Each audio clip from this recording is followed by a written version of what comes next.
بسم اللہ الرحمن الرحیم۔ حضرت انسان کبھی پریشان ہوتا ہے تو کبھی خوش ہوتا ہے، خوش ہوتا ہے تو سیلیبریٹ کر رہا ہوتا ہے، پریشان ہوتا ہے تو اللہ کو رجوع کرتا ہے اور دعائیں مانگتا ہے۔ ظاہر ہمیں دعائیں مانگنی چاہیے، اللہ رب العزت ہمارا کریٹر ہے،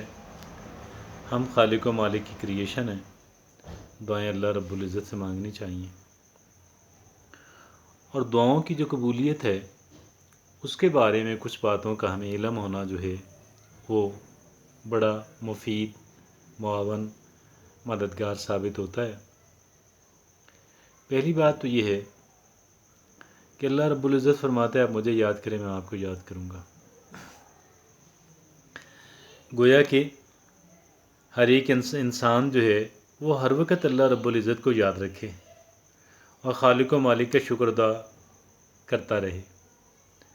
خوشی کا وقت ہو تو بھی اللہ رب العزت کا شکر گزار رہے، خالق و مالک کو یاد کرتا رہے۔ روٹین کے نارمل دن ہوں تو بھی ایک انسان اللہ رب العزت کو یاد کرتا رہے۔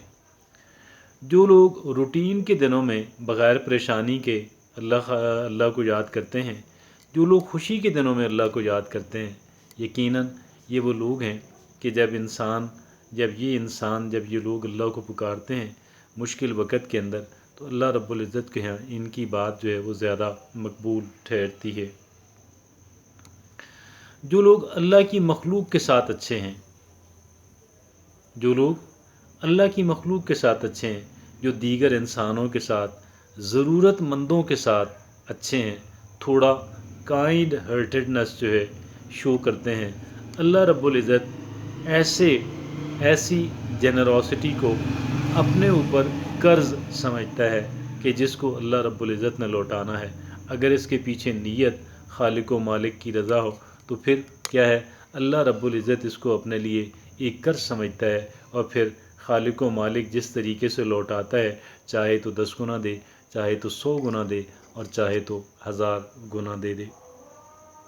یہ خالصتاً اللہ رب العزت کا اپنا پریروگیٹو ہے، لیکن یہ بات بہت اہمیت کی حامل ہے کہ ایک تو اللہ رب العزت کو ہم یاد کرتے رہیں، خوشی کے دنوں میں بھی یاد کریں، نارمل اور روٹین کے دنوں میں بھی یاد کریں، اور دوسرا یہ کہ اللہ رب العزت کی جو مخلوق ہے ہم اللہ کی مخلوق کے ساتھ اچھے رہیں،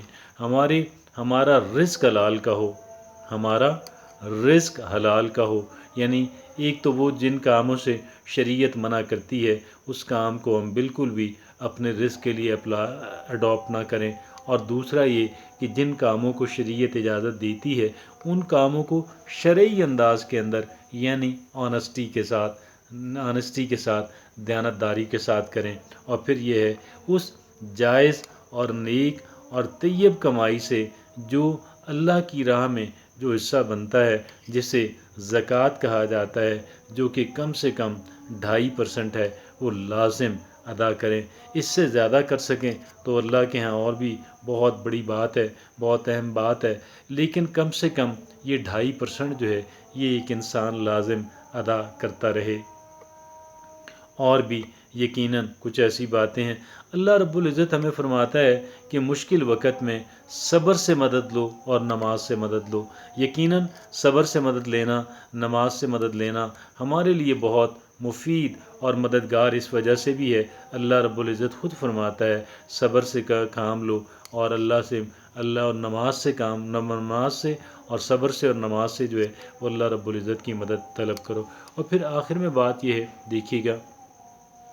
انسان جو ہے بہت ساری چیزوں کو اپنے لیے زحمت سمجھتا ہے، در حقیقت وہ رحمت ہوتی ہیں، لیکن انسان اپنی کوتاہ نظری کے باعث اپنی عاقبت نا اندیشی کی وجہ سے، کوتاہ نظری اور کی وجہ سے انسان ان کو سمجھ نہیں پاتا، اور جن چیزوں کو انسان اپنے لیے اچھا سمجھتا ہے کوئی ضروری نہیں ہے کہ انسان کے لیے اچھی ہوں، بہت ممکن ہے کہ انسان کے لیے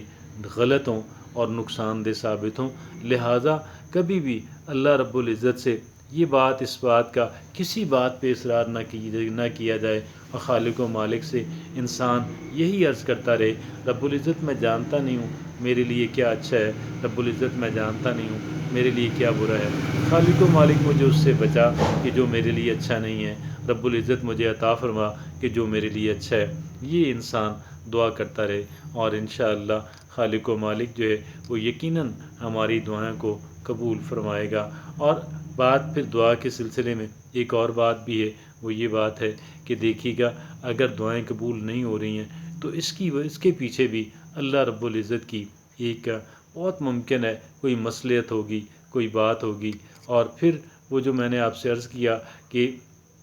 چونکہ انسان جانتا نہیں ہے انسان کے لیے اچھا کیا ہے، انسان کے لیے برا کیا ہے، جن چیزوں کو انسان اچھا سمجھتا ہے ضروری نہیں کہ اچھی ہوں، جن چیزوں کو انسان برا سمجھتا ہے ضروری نہیں کہ وہ بری ہوں۔ اللہ رب العزت سے وہی مانگا جائے، رب العزت مجھے وہ عطا فرما جو میرے لیے اچھا ہے، مجھے اس سے بچا جو میرے لیے برا ہے۔